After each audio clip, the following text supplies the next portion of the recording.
Bonjour, bienvenue sur notre plateau de Caris, Vitrine pour Christ. C'est vraiment une joie pour moi, un privilège de me retrouver toujours au-devant de vous avec beaucoup d'humilité, beaucoup de respect parce que je sais que vous êtes toujours là au rendez-vous. Alors aujourd'hui, je ne serai pas toute seule, je suis avec mon frère, mon fils, M. Patrick Arnaud Moulela. Et vraiment, pour moi, c'est toujours une grâce parce que ce n'est pas toujours évident de nous tenir aussi devant vous parce que nous savons que la vie que nous avons, c'est grâce à Dieu. Nous dormons, nous nous réveillons, mais nous disons toujours merci à Dieu parce que c'est lui qui fait que nous soyons ce que nous sommes et que nous soyons là pour faire des émissions pour notre édification. Alors, pour ne pas aller plus loin, je vais d'abord saluer mes bien-aimés qui nous suivent de partout, selon l'heure à laquelle vous nous regardez. Donc, l'Afrique, l'Europe, l'Amérique, l'Océanie, partout dans le monde entier. Vous êtes nombreux à nous suivre.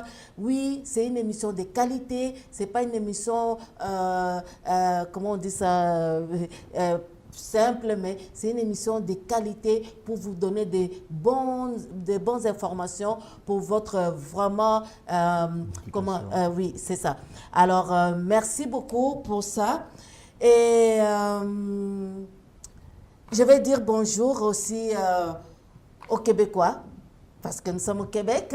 Des fois je vous oublie, mais nous sommes ensemble et Christ en action, je ne vous oublie pas, vous êtes des nôtres et soyez bénis.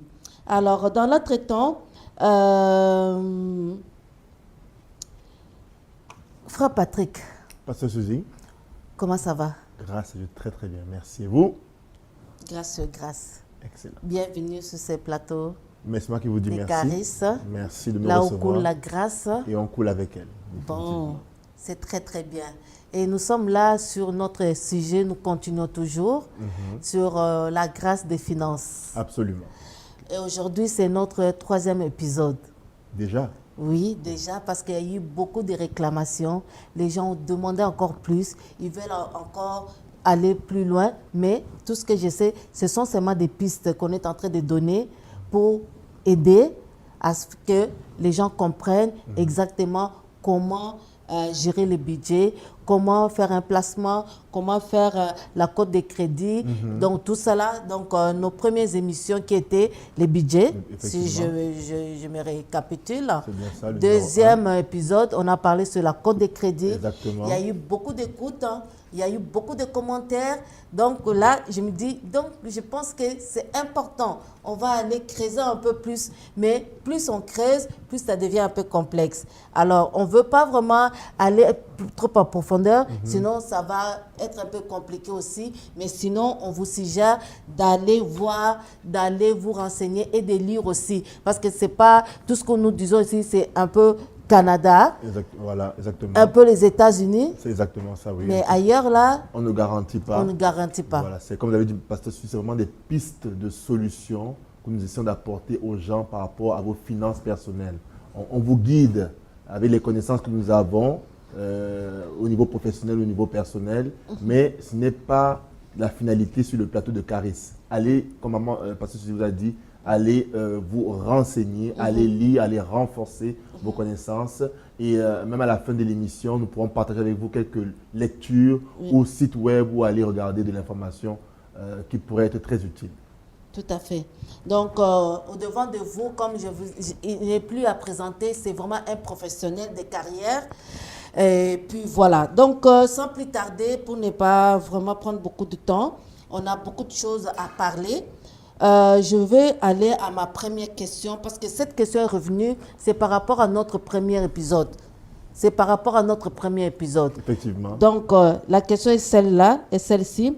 Quels sont les atouts à mettre dans notre portefeuille pour avoir un pouvoir d'achat? Parce que l'autre fois, on avait parlé de pouvoir d'achat face aux banques, comme tu l'as affirmé dans l'épisode premier.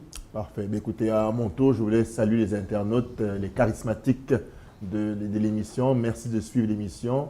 Et sans vous, il n'y a pas d'émission. On rend grâce à Dieu pour votre présence. Tout à fait, tout à fait. Voilà. Donc, comme Pasteur Suzy l'a dit, on a déjà eu à faire 2 épisodes, c'est le 3e. Et dans le premier, j'avais parlé justement de pouvoir nous bâtir un pouvoir d'achat face aux banques, aux institutions financières. Et qu'est-ce que je voulais dire par là?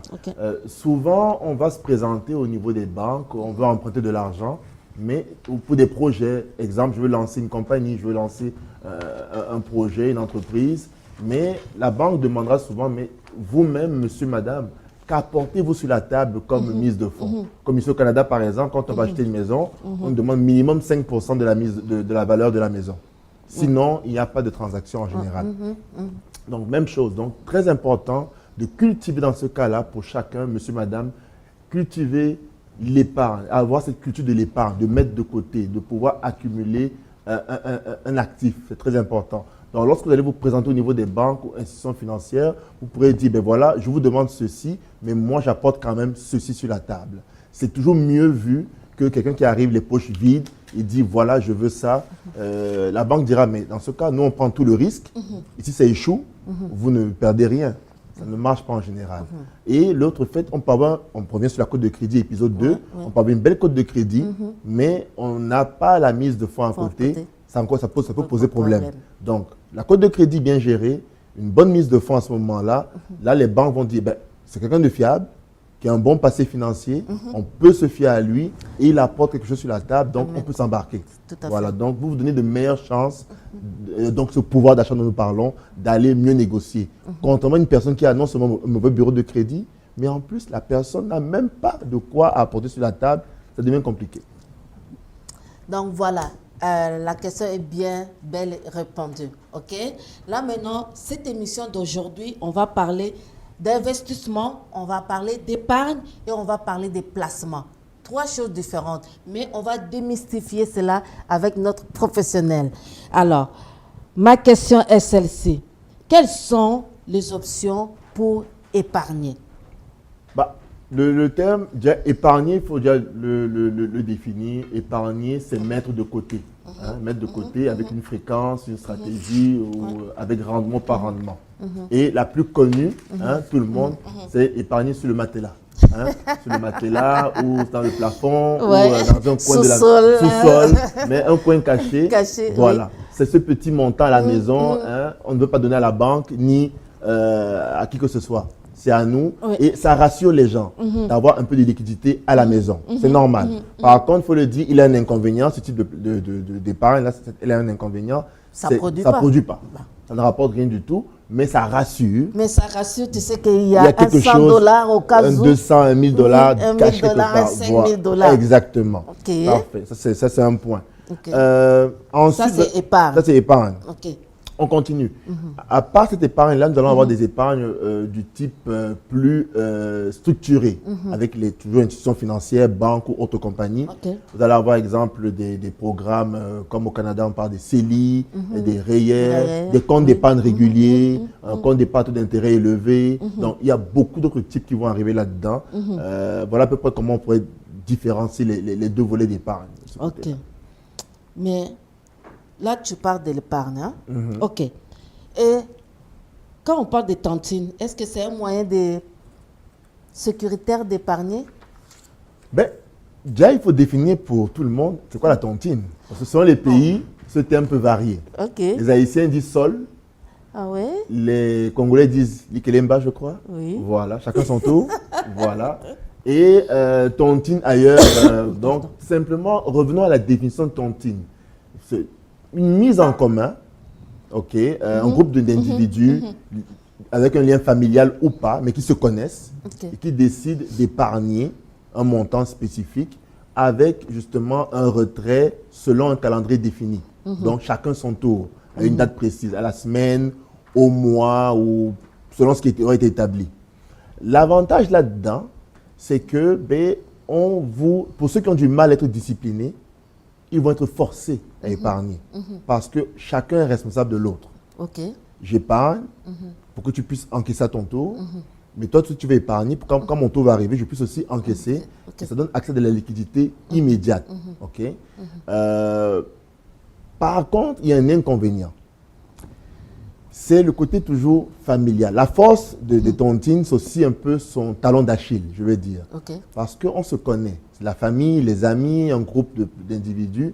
Mais si un ou deux font défaut et ne respectent pas leur engagement de cotiser, ben, le plan sur lequel c'est établi vient de s'effriter. Ok, mais d'un côté, ce n'est pas sécuritaire. Ben, disons que le fait de se... J'ai compris, moi, dans les tontines, qu'on n'entre pas là-bas n'importe comment. On est référé. Donc, si on vient, parce que quelqu'un se porte garant de vous.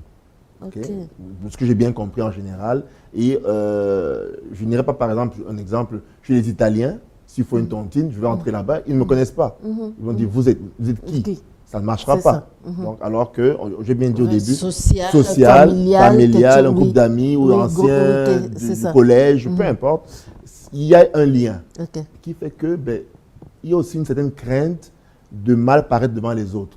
Donc, si je fais défaut, ça peut mais il faut que tu sois crédible.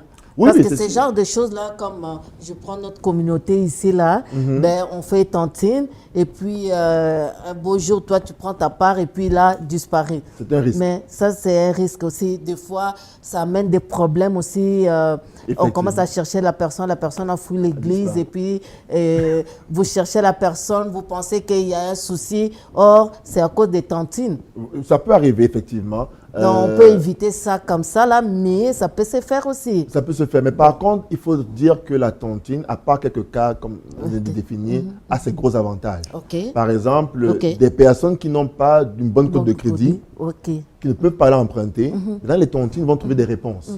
Parce que non seulement je vais être appelé à épargner, et je vais retrouver un montant, quand mon taux va arriver, je vais encaisser. Donc, ça prend la confiance. Absolument. Il y a un lien de confiance. Une confiance, un lien de confiance, et puis qu'il y ait l'unité aussi, que vous êtes en train de faire quelque chose de grand pour investir. Le bien commun de tous. Le bien commun de tous. Absolument, absolument. S'il n'y a pas cette confiance-là, on ne peut même pas la commencer, parce qu'il s'agit quand même d'argent. Oui. Et l'argent, ça peut faire des dégâts ou des bonnes choses. De bonnes choses. Voilà. Mais c'est quoi la différence avec une épargne à la banque?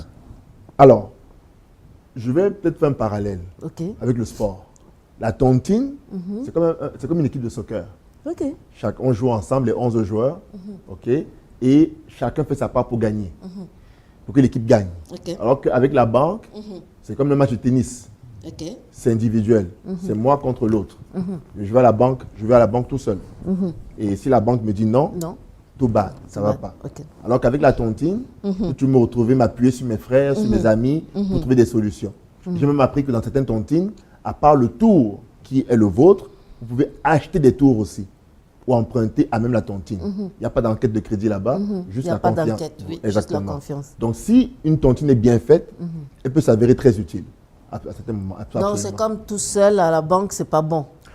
Non, c'est pas que c'est pas bon. Il y en a qui peuvent le faire. Il y en a qui ne voudraient même pas des tontines. Il y en a qui ne sont pas intéressés par ça. Mais ça existe. Ils préfèrent gérer les affaires dans leur coin, ne pas se mélanger pour éviter des soucis familiaux, humains, sociaux, et briser les amitiés. Voilà, ils diront à la banque, faire leurs emprunts personnellement et juste être redevable envers la banque. Alors qu'au niveau de tontine, on n'est pas seul, il y a la famille, les amis, les collègues. Donc, on a un sentiment on doit en fait être redevable envers les autres. Et souvent, certains ne sont pas à l'aise avec ça. Ils ne veulent pas. D'autres le veulent, d'autres ne le veulent pas. Donc, ça dépend de chacun. En tout cas, moi, j'aime pas ça. Ça, c'est mon choix. Alors, Patrick, dis-moi un peu, c'est quoi la différence maintenant? On achemine. Dans l'entretemps, si vous avez des commentaires ou des questions, n'hésitez pas à nous écrire caris@christanaction.com. OK? Donc, mettez-nous des commentaires. S'il y a des questions, envoyez-nous des questions. On va poser la question à Patrick. Merci. Alors, c'est quoi la différence entre investissement et placement? Parfait. Là, je veux éviter absolument de mélanger les internautes. Parce que les deux termes peuvent souvent se mixer. Ils peuvent être confondus facilement. Ils ont des similitudes et en même temps, il y a quand même des différences. Pour garder ça simple, je vous dirais, prenez l'investissement, va plus faire référence, si on parle côté financier, parce qu'on parle d'investissement entrepreneurial, investissement non financier. Exemple, je peux investir dans l'éducation de mes enfants. Ok. ou leur instruction. Ok. Pas forcément financier. Je donne Oui, des mais c'est à long terme. à long terme. Donc, je verrai les résultats à long terme. À long terme. Donc, j'inculque à mes enfants des valeurs Ok. que je verrai dans leur vie d'adulte. Ça, c'est pas aujourd'hui. C'est comme une école privée. École Voilà. privée, éducation simple, juste Oui, à vos enfants, vos- donner les valeurs ok. de vie et tout ça.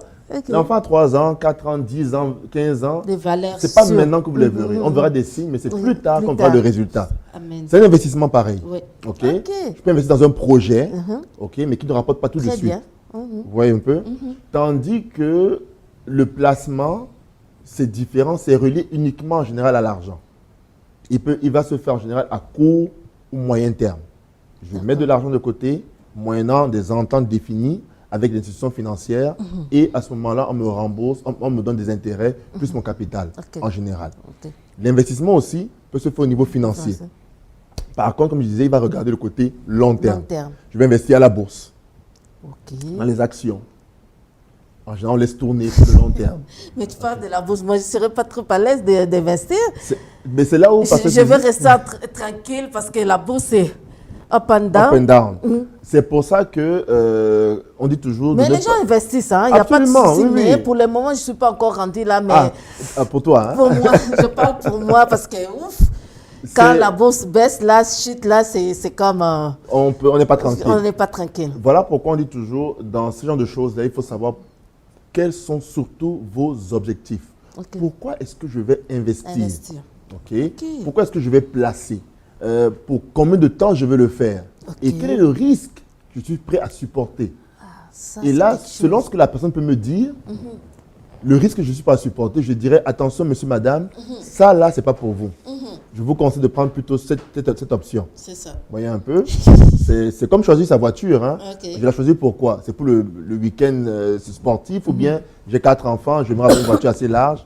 Je ne veux pas prendre une Ferrari de places Pas du alors tout, que j'ai là. 4 enfants. Ça, c'est de marche, l'égoïsme, voilà. ça ne marche même pas. C'est inutile. Oui. Alors que, donc, même chose en placement, en investissement, on choisit selon ses objectifs, selon le temps de placement que nous avons et selon le risque qu'on est prêt à supporter. En fait, on parle encore, on revient aux besoins aussi, hein, selon vos besoins. Selon vos besoins, effectivement, du moment. Parce qu'on peut être dans un niveau, la vie évolue. Aujourd'hui, je peux être célibataire, je peux avoir besoin d'investir parce que je n'ai personne qui dépend de moi. Si je perds l'argent, ça ne me dérange pas. Ok. Mais demain, j'ai une famille, c'est différent. Oui. Et ne dépendez pas encore de vous Commence à réfléchir, à calculer, voilà. Calculer les risques. Exactement. Et on ne doit pas aller prendre l'argent de l'école des enfants Non. pour l'investir à la Ah, bourse. bon.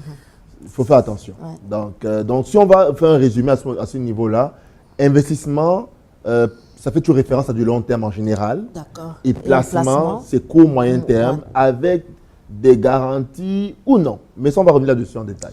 Ok, garantie ou non, long, moyen, court, c'est très bien.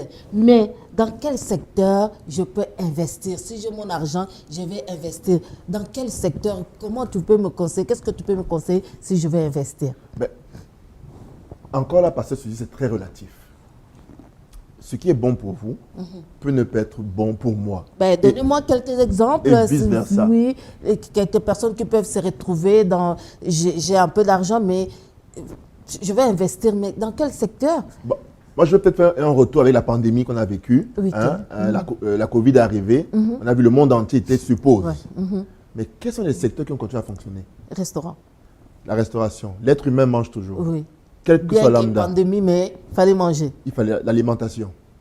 L'immobilier. L'immobilier, on habite quelque part. Il faut savoir. Oui. Hiver, été, il faut être quelque part. L'immobilier. Vous avez vu le marché au Canada maintenant, la folie furieuse dans les maisons. Qui l'eût cru? Personne. Des maisons de 500 000 à 1 million maintenant. L'immobilier. Vous allez voir, qu'est-ce qui s'est passé pendant la technologie? Tout le monde pendant la pandémie. Tout le monde a couru derrière Internet, Internet. technologie. Waouh. Donc, on voit que le monde, à ce moment-là, se retrouvait dans des secteurs qui, on les pensait souvent réguliers, mais ils sont devenus de forts secteurs. Je ne veux même pas du côté de la santé, peut-être un petit peu, avec les recherches sur les vaccins, sur beaucoup de choses, éventuellement. Mais aussi un secteur qui n'est pas négligé, quel que soit lambda, il est toujours là, le secteur financier, les banques, institutions financières, investissements, compagnies d'assurance, elles sont toujours là. Au Canada, elles sont très solides, très solides. Voilà, si je peux m'exprimer ainsi, à peu près 5 secteurs que je pourrais 5 secteurs. conseiller. Ok. Il y en a beaucoup plus, hein, Oui, mais oui, ça, oui, c'est selon oui, moi oui, encore. Oui, 5 secteurs, donc, dont on parle de l'immobilier, Immobilier. on parle de restaurants, Et bien, on parle l'alimentation. des technologies. Technologie. Ah, l'alimentation que tu appelles. Ok, technologie et puis finance. J'ai parlé du secteur financier aussi, c'est- voilà, oui, et un ok. peu la santé. Ok, un peu la santé par-ci, par-là. Bon, ok. Faut-il privilégier entre l'épargne, l'investissement et les placements? Et qu'est-ce que je peux privilégier? Encore une fois, je vais toujours répondre à la même chose, c'est relatif, Pasteur Ok. Suzy. Hein, c'est relatif, mais la bonne nouvelle, on peut user des trois. Mais il faut retenir, je reviens sur un point important dans mon début d'émission, c'est que l'épargne, c'est la mise de côté. Et quand j'investis et quand je place, j'épargne en même temps aussi. Parce que je mets de côté. Quand j'investis mon argent à la bourse, c'est de l'argent que je n'utilise pas pour moi, pour mes besoins de tous les jours. Il est mis de côté en espérant qu'il va rapporter beaucoup.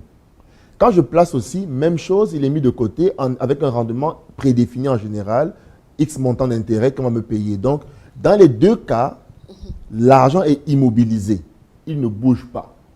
Je ne l'ai pas dans mon compte bancaire, je ne l'ai pas dans mon portefeuille, je ne l'ai pas dans mon sous-sol ou dans mon plafond. Il est quelque part sur les marchés et il tourne. Il tourne. Voilà. Mais pour moi, c'est quoi?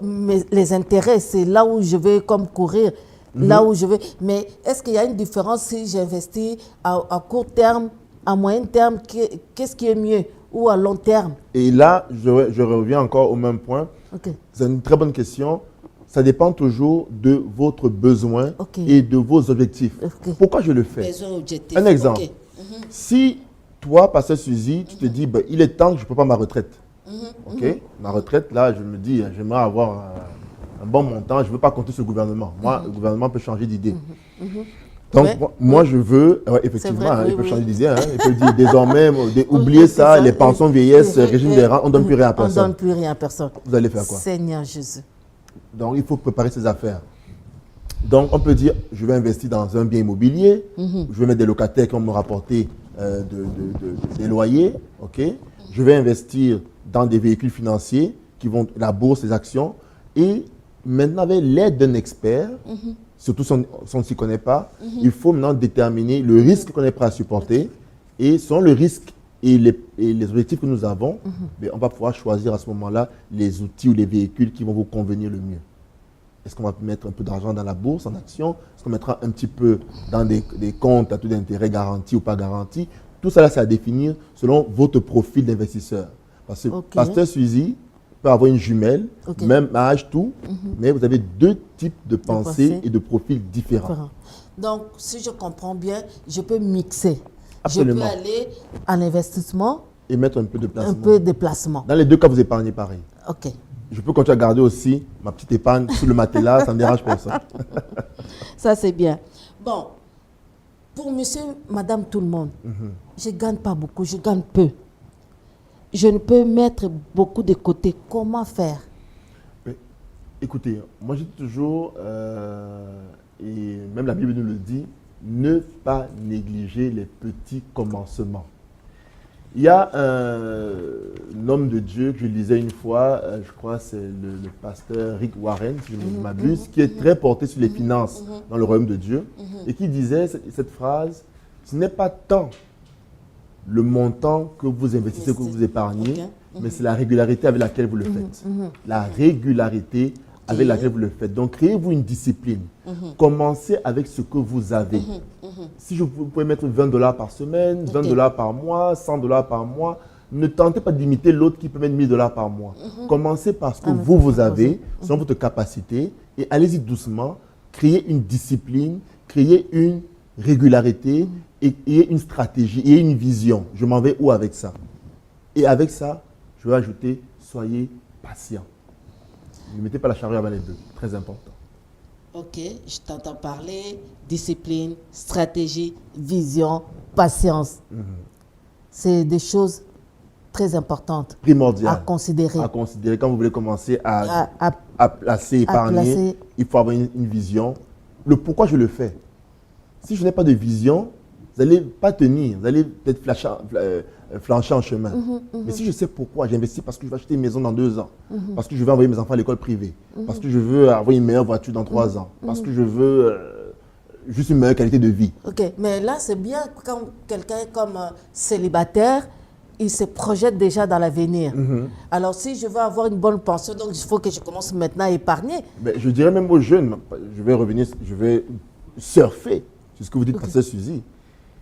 Dans le domaine où j'évolue, mon domaine des services financiers, on fait des projections, on fait des stratégies pour nos clients. Et on dit clairement, c'est vrai, le plus tôt vous commencez, le mieux c'est. J'ai vu des projections pour des jeunes clients de 18, 20, 25 ans. Bien fait, si on garde le cap, on dit bien si on garde le cap, beaucoup seraient millionnaires avant l'âge de 60 ans. Wow. Rien qu'en suivant une stratégie d'épargne précise, beaucoup seraient millionnaires. Oh là là, ça c'est pour les jeunes. Répète encore ce que tu as dit là. ça sonne bien dans les oreilles. Je vais le redire. Le mot millionnaire qui m'attire. Millionnaire. Parce qu'on veut seulement faire une affaire comme ça, gros, et puis on gagne, mais ça ne vient pas toujours comme ça. Pas toujours. On peut avoir un business, une activité, comme on dit, permettez, boum, one shot, ça arrive, et on a le gros lot. Parfait. Mais on peut aussi créer à côté une discipline, avec une stratégie, une patience. C'est long, on parle de peut-être 40 ans. Mais la plupart des riches ne sont pas devenus riches du jour au lendemain. Beaucoup ont pris du temps, 10, 15, 20 ans pour devenir riches. Mais après ça, ils ont su maintenir leur richesse et la faire croître. Wow. Les jeunes aujourd'hui, souvent, on est dans le mode fast-food. Fast-food. Je veux faire ça, je veux ça tout de suite. On veut la gloire, on veut l'argent, on veut une maison tout de suite. Mais toutes ces choses-là, ça va t'égorger. On prend du temps. La Bible le dit encore, ne négligez pas les petits commencements. Oui, et apprenez des autres qui ont réussi avant vous, qui ont fait avant vous, et améliorez. On ne va pas créer notre roue, elle est déjà faite là, tu n'as qu'à rouler. Nous sommes enfants de Dieu, du royaume, mais nous sommes dans ce monde qui a des outils que nous devons utiliser. Ils ne sont pas tous intéressants, mais certains le sont. Mais souvent, on se dit, je vais prier, et Dieu va faire grâce. Mais on a vu Joseph aussi à épargner. Dans un pays païen.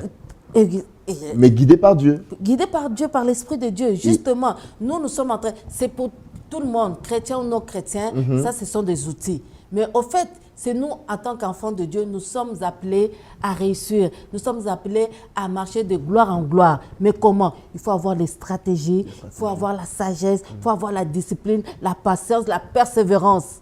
Absolument. Et je vais revenir sur un point. Notre papa de la maison, parce qu'il faut dire toujours, apprenez et utilisez la matière grise des autres. Oui, tout à fait. Mais moi, je ne connais pas ces choses-là. Je ne maîtrise pas ça. Pourquoi je vais faire le gros dos et dire, je veux m'en sortir? Non. Je peux aller lire, je peux aller m'humilier, enfin, c'est une façon de parler, et dire, je ne sais pas, j'aimerais apprendre, ou bien aller consulter des professionnels qui vont vous guider, et qui sait, en 2, 3, 5 ans, 10 ans, tout va changer. Parce qu'on a parlé au premier épisode, Dieu bénit dans l'ordre. Dans l'ordre, exactement. Dans l'ordre. Mais toi, tu n'as rien appris, tu ne maîtrises rien du tout, mais tu veux simplement aller et que les choses se passent comme ça. Tout à fait. Tu te diras, mais j'ai placé des gens près de toi ou des personnes ou des outils, va les consulter. Il y a des coachs, et des choses qui il y a se passent. Des conseillers comme Patrick est là. Donc, il y en a beaucoup, C'est ça, il y en a plein. Et surtout à l'église, donc nous sommes bénis d'avoir tous ces hommes, toutes ces femmes qui ont travaillé, qui ont étudié dans ça. Et ils sont ouverts à nous aider pour ne pas qu'on puisse faire des bêtises ou qu'on puisse regretter ou qu'on puisse avoir des dossiers un peu compliqués, des dossiers un peu tachés. La cote de crédit. La cote de crédit qui n'est pas vraiment abordable et qu'on est dans le rouge. On est dans le rouge-orange là.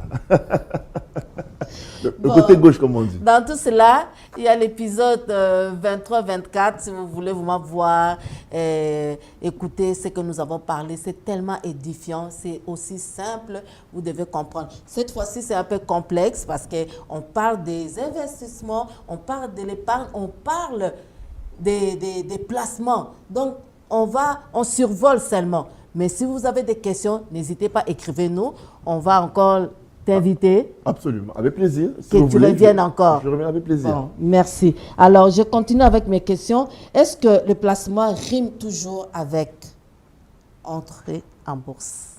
Absolument non.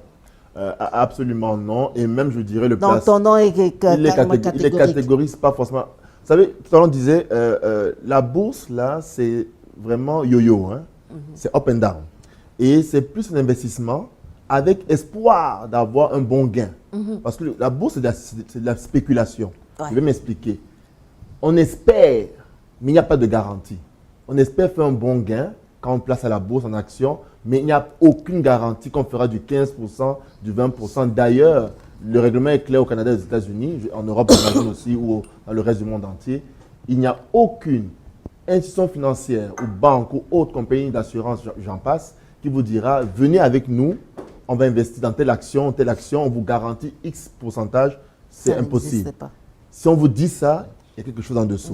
Mais par contre, il y a des placements qui préétablis. On vous dit, si vous placez pour 2 ans avec nous, on vous garantit un 3%. Okay. Si vous placez pour 1 an. Mais là, vous ne touchez pas, là. Vous placez, ferme et puis voilà. Fermé sur 1 an, fermé sur 2 ans, ou même ouvert. Toutes ces modalités-là, il faut en discuter lors du rendez-vous. Ça dépend encore toujours, on revient aux mêmes 3 éléments, Pasteur Suzy. Ça dépend de vos objectifs.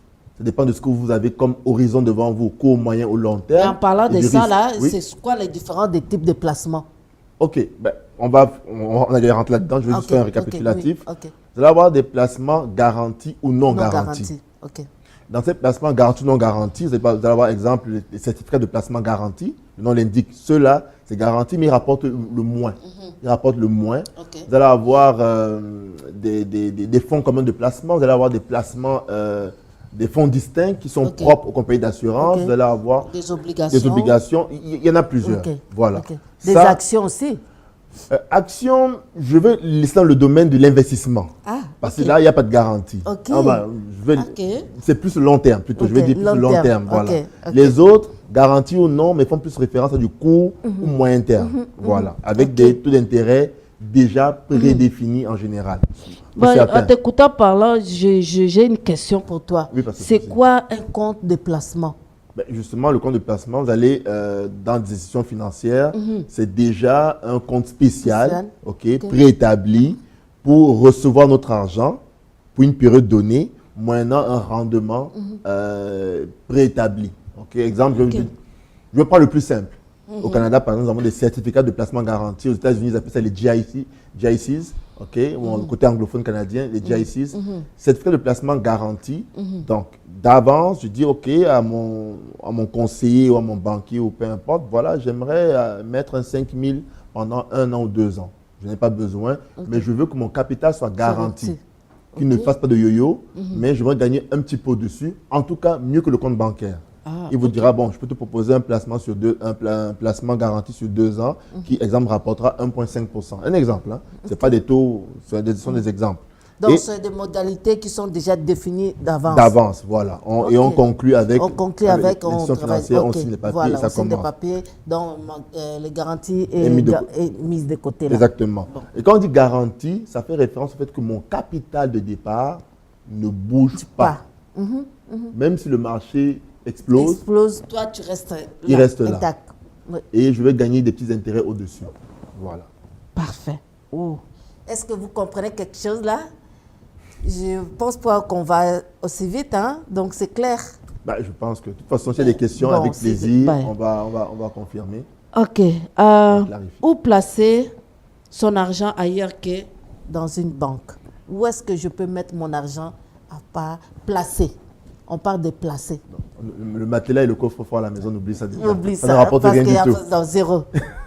C'est juste, tu es content que tu aies quelque chose de côté, sous l'oreiller. Non, mais aujourd'hui, avec l'évolution des choses, la mondialisation, le placement n'est plus propre aux banques seulement. Les compagnies d'assurance sont ouvertes à tout le monde. Vous allez avoir des compagnies spécialisées, vous allez avoir des gestionnaires de portefeuille, vous allez avoir des compagnies d'assurance. Donc, la gamme sur le marché est très large. Il faut juste se renseigner. Il faut juste poser les bonnes questions, il faut aller lire. Et aux bonnes personnes aussi. Aux bonnes personnes. Il ne faut pas aller signer au premier endroit. Même si c'est la banque avec laquelle vous faites affaire depuis 15 ans, posez-leur la question, allez comparer à côté, allez voir ce qui se passe à côté. C'est comme votre maison hypothèque aussi. Même si vous êtes avec votre banque là, si aujourd'hui tu arrives à la fin de ton contrat, à l'échéance, c'est ça. Oui. Et si la Banque Royale me donne, par exemple, je ne fais pas la pub, hein, il me donne un taux bas, mais je suis obligée de partir là où c'est bas, bien que c'est ma banque. Absolument. Oui, je suis libre. Vous êtes libre. Parce que c'est absolument vrai, parce qu'aujourd'hui, le marché est féroce, la concurrence est féroce, c'est normal. Il y a les intérêts, mais c'est d'abord vos intérêts. Oui. Qu'est-ce qui est bon pour vous? Qu'est-ce qui est bon pour votre entreprise? Qu'est-ce qui est bon pour votre famille? D'abord ça, et aussi, il ne faut pas négliger, je le dis clairement, le service.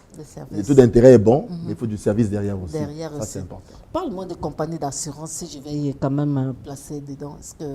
Les compagnies d'assurance ont des particularités très peu connues, mais très avantageuses. Par exemple, si vous placez votre argent dans une compagnie d'assurance, il y a des garanties comme la garantie d'insaisissabilité. Ça veut dire quoi? C'est quoi? Ça veut dire quoi? Par exemple, si vous vous faites poursuivre en justice et que le juge ordonne de faire saisir tous vos avoirs, tous vos placements, tous vos comptes bancaires, parce que vous devez de l'argent à des créanciers, le juge dit on saisit tous les comptes, on ferme tout. Ben, sachez-le, au Canada du moins, les compagnies d'assurance, votre argent ne peut pas être saisi. Waouh! Les gens ne le savaient pas, mais c'est vrai. Je ne veux pas dire que c'est une révélation. Ça, moi non plus, je ne savais pas. C'est vrai. Les compagnies d'assurance, quand votre argent est investi là-dedans, il y a une clause fédérale, une loi fédérale qui pense qu'on ne peut pas toucher. Votre compte à la banque sera touché, vos placements à la banque seront saisis, tout sera saisi, mais dans les compagnies d'assurance, il y a des garanties qui sont souvent données. Par contre, il y a un petit point à noter. Si la Cour peut prouver, ou vos créanciers peuvent prouver que vous avez délibérément fait transférer vos fonds, sachant que vous allez par exemple faire faillite, et que vous avez tout mis là-bas, exprès. Le motif. Exactement, c'est la seule façon pour laquelle le juge ou la Cour peut ordonner. Exactement. Mais si ça fait 5 ans, 10 ans que vous le faites, donc, malheureusement, vos affaires ne marchent plus, vous faites faillite, là le juge dira non. Comment il pourrait savoir qu'il y a 10 ans, il allait faire faillite? C'est impossible. Là, à ce moment-là, votre argent est protégé. Là, c'est juste pour garder les choses simples, parce qu'il y a d'autres garanties, mais on ne finira pas aujourd'hui. En tout cas, moi, je pense qu'il y a tellement trop d'informations, on ne veut pas s'embrouiller. Et je poserai une dernière question, et puis je pense qu'on va s'arrêter là pour digérer un peu ce que nous avons dit, pour ne pas que ce soit trop, parce qu'il y a trop d'informations. Il y a beaucoup d'informations. C'est un sujet qui est très large, on peut faire facilement, passer Suzy, 10 émissions là-dessus, on ne finirait pas. Bon, on est là. L'année 2022 a commencé, donc c'est le début, donc on verra. Si les questions sont là, moi, je ferai appel à toi. OK? Alors, comment choisir un placement pour finir? Alors, en toute chose, je dis ceci, et je m'inclus moi-même, quand on ne s'y connaît surtout pas, faites appel à des experts. Très bien. N'allez pas... Aujourd'hui, il y a des robots conseillers en ligne qui vous conseillent comment investir. Ça existe. Il ne faut pas se le cacher. La technologie évolue. Par contre, moi, je suis toujours partisan du côté humain. J'aime parler avec quelqu'un. Oui. Moi aussi, j'aime pas les répondeurs. Je veux un médecin devant moi, je veux un conseiller pour ma voiture, je veux un humain. Parle-moi. Dans le blanc des yeux, on se regarde, je peux sentir si... Voilà. Donc, même chose. Ces choses-là dans les finances, si vous n'êtes pas familière, s'il vous plaît, allez consulter quelqu'un, une institution financière, une banque, une compagnie d'assurance, qui vous voulez, mais parlez à quelqu'un et surtout comparez. Ne vous fiez pas au premier, allez 2, 3 et faites un choix.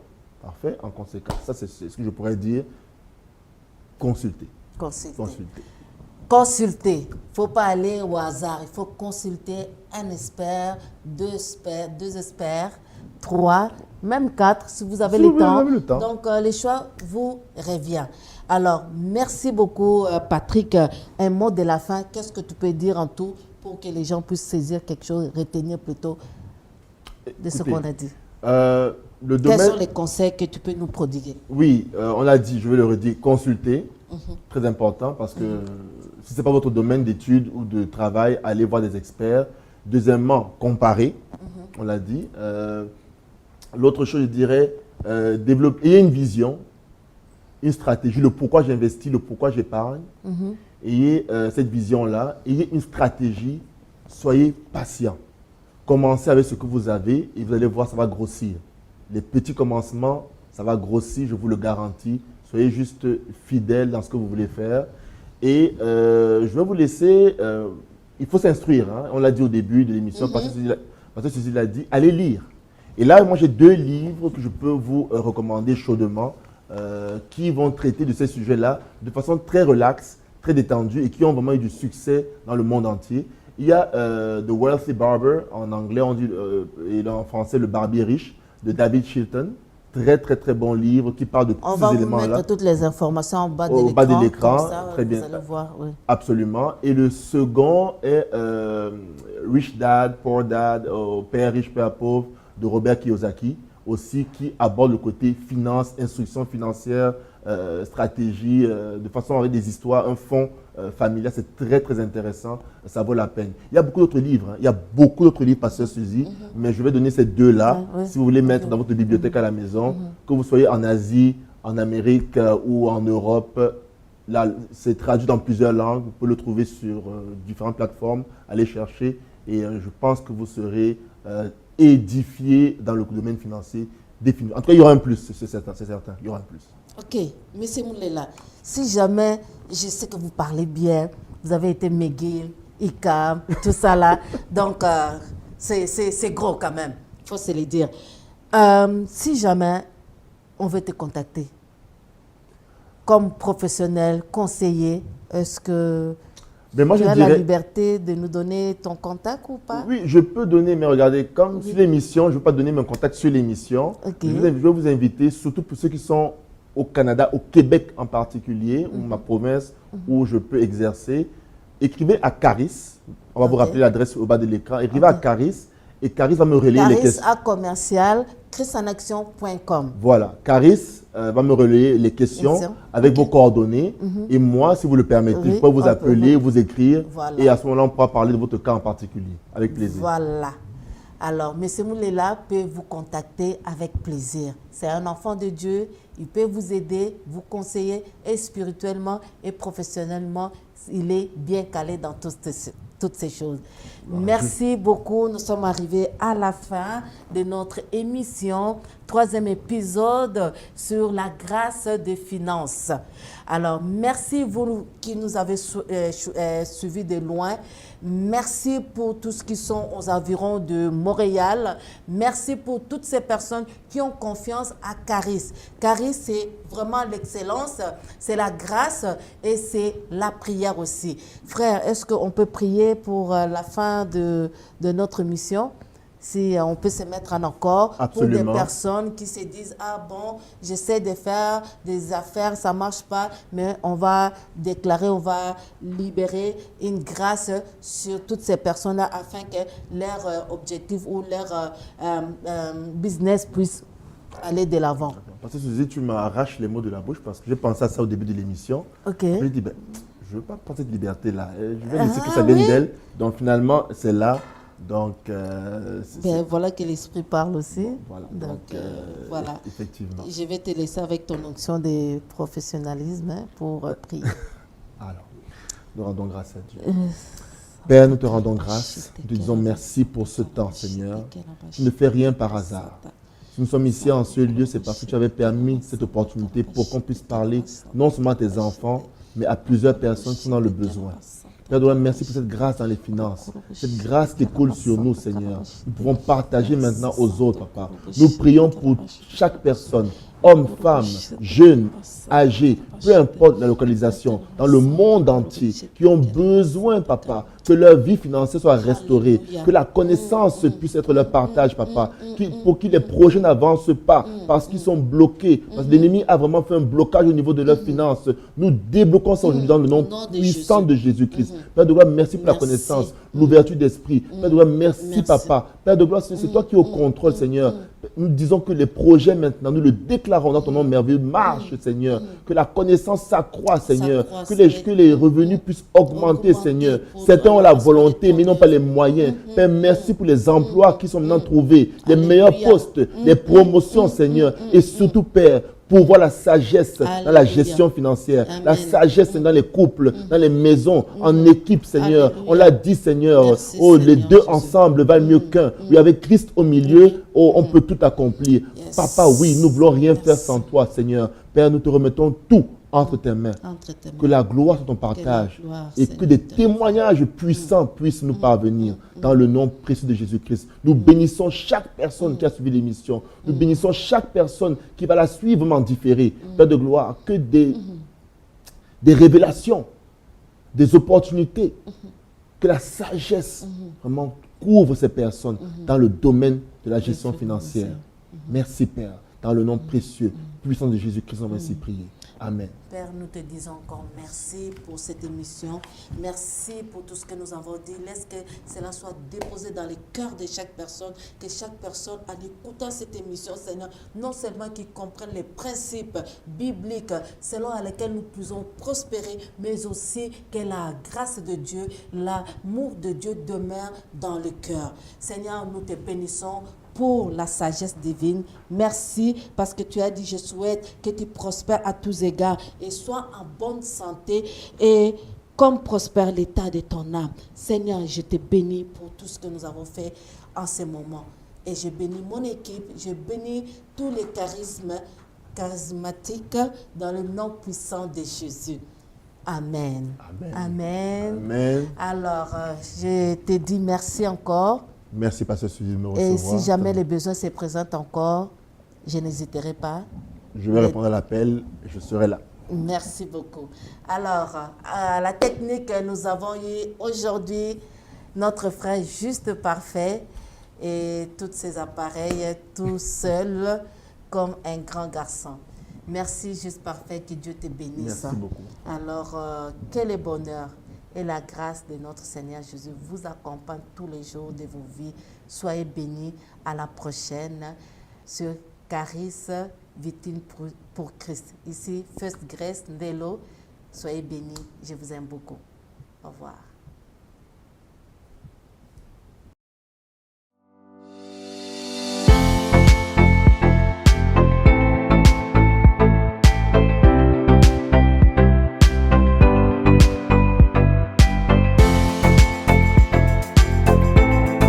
Nous allons rentrer dans les choses sérieuses.